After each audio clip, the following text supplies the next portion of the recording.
So I was watching this video of this woman, and she was talking about how her best friend was like, she was basically her boyfriend, and it reminded me of my situation, kind of opposite, because like she was the one that had like a friend group, and her friend was the one I would more likely call her a slave owner than, or you know, and the person who was making the video a lapdog, because it didn't really sound like a friendship. It just kind of sounded like she was just doing everything the person who didn't have the friend group to support her bid it, and then bending over backwards for her. And I was like, that's not a friend. That's a slave.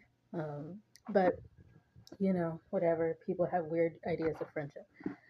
But anyway, it was so funny to me because, like, for me, it was opposite, where I had this friend who had this large friend group, right, of people that I didn't really like. Some of them I liked, some of them I didn't really like.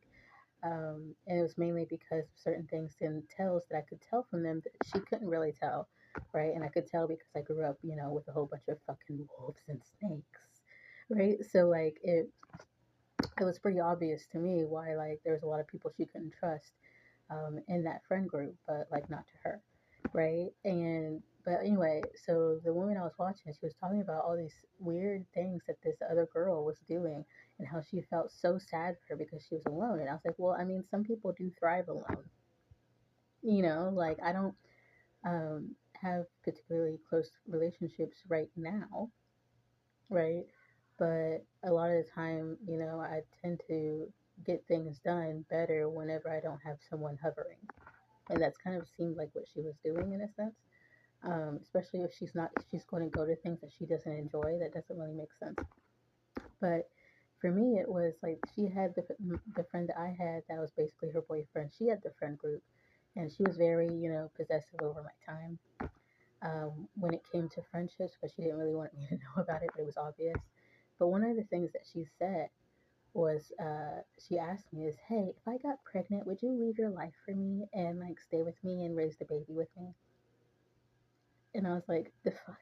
And I was like, no, I wouldn't. I mean, I'd support you, and if I did end up leaving, like I would 1000% come back every now and again and help you with the baby, but I'm not going to leave my entire life just to support you in what you did, and I'm not your husband. What? And she was like, well, I would do that for you. And I was like, thank you, but like, I'm not your boyfriend. Like, I'm not going to support you. I'm not going to throw away my entire life just because you had a baby outside of me.